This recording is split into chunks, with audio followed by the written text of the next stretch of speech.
ThePropGuy here. Today I'm going to be doing a video update on something I've not done in a long time, and that is a comic book collection update. Recently had a new comic book store opened in town called Scott's Comic Relief. So if you're in the Mount Sterling, Kentucky area and are into comic books, comic book merchandise, that type of stuff, definitely check it out. Neat shop. Scott, the owner's a pretty cool guy. I've been in there a few times now, and I shouldn't have, but I did pick up a few things. He's got a large selection of new current stuff, back issues, toys. He's getting some statues, and he's working on getting a membership with CGC. And once he does that, I'm going to go and get probably a few books graded, because I got a few rare-ish stuff from Golden Age, Silver Age, some key issues, just stuff like that. Nothing really high grade, but definitely some stuff I'd like to get graded for later on. But first pick up here is the Simile edition of Hulk 181. Obviously, first appearance of Wolverine. It's just a cool classic cover. I'd love to have an original, but I will have to make do with a Simile because originals are just very pricey, and there are other key books I'd rather have than one of those, I think. Also, I picked up pretty cheaply the Return of Wolverine, #1. Just nice little bookends there. I would like to have Death of Wolverine, but that book's really starting to go up in price, so it's kind of hard to find cheap anymore. Also, facsimile edition of Fantastic Four #1. I've got the German first appearance, which Marvel Comics didn't make it to Germany until like the 90s. So I've got that, but I just wanted one in English too. And, you know, it's nicely done. Obviously, the modernized it's just a tad bit, but it's still very reminiscent of Kirby's original artwork and colors and stuff. So, next one is a key book I'd also like to have, but I'm just not going to spend the money on. It's Amazing Spider-Man 129, first appearance of the Punisher. This is Marvel True Believers #1.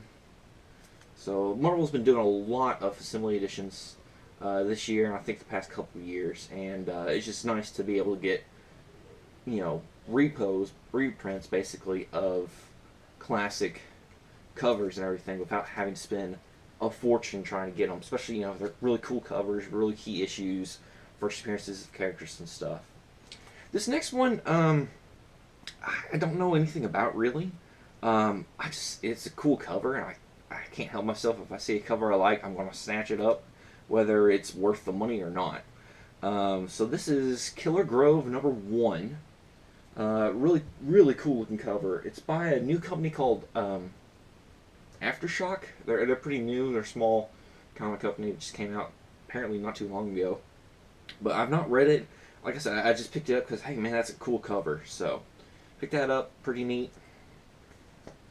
This one is, I'm really lucky to find this one, and it's a pretty high grade. First printing, Doomsday Clock #1, the Watchmen sequel series. That's I think they're on book 10. I think just came out recently. I think it's only 12-issue series. This one was one of the more expensive ones I had to pick up recently.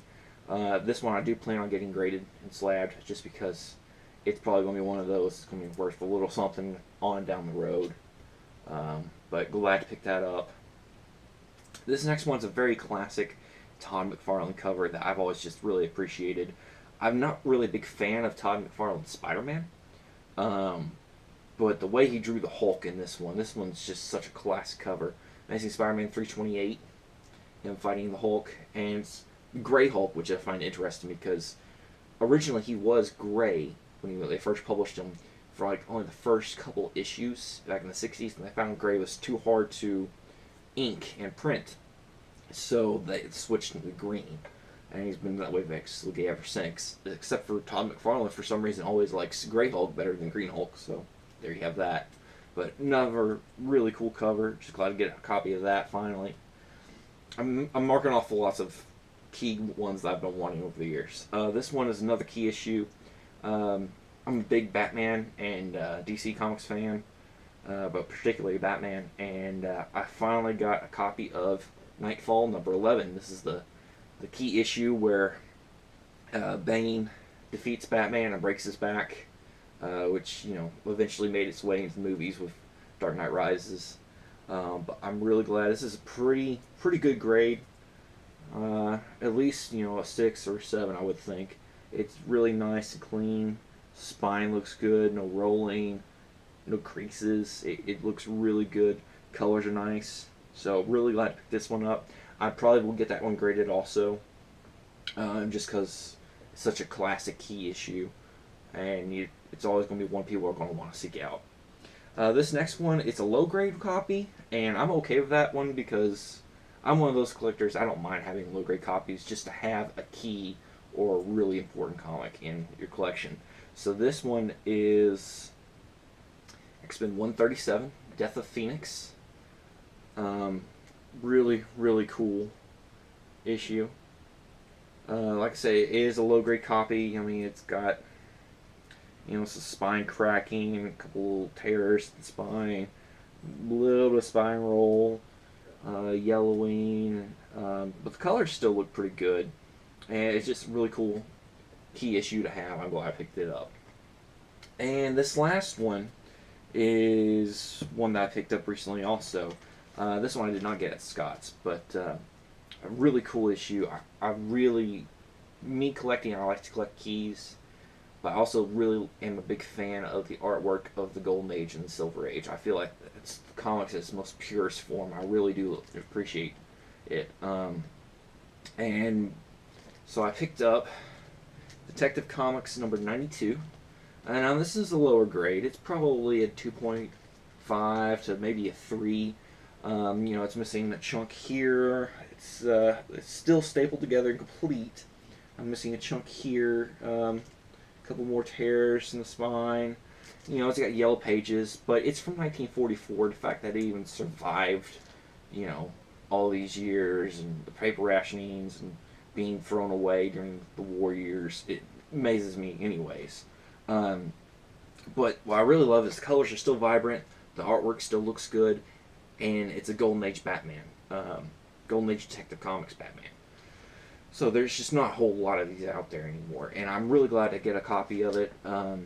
My goal is to have a Golden Age copy of all the major character books from DC from back in the day. So I want like an Action Comics Golden Age, Sensation Comics for Wonder Woman, a Flash Comics for Flash or Hawkman, Golden Age Green Lantern, stuff like that. I'd like to have a whole set. Obviously, lower grade ones I'm okay with that on, because these Golden Age books are quite expensive for obvious reasons. So that's just a quick comic book collection update. I actually went through my comic books and want to get rid of some stuff, maybe pick up some more stuff soon. I'm really excited because, I've not really been into adding or collecting comics for a while now. And it's something I do want to get back into just because I feel like now's a good time for it.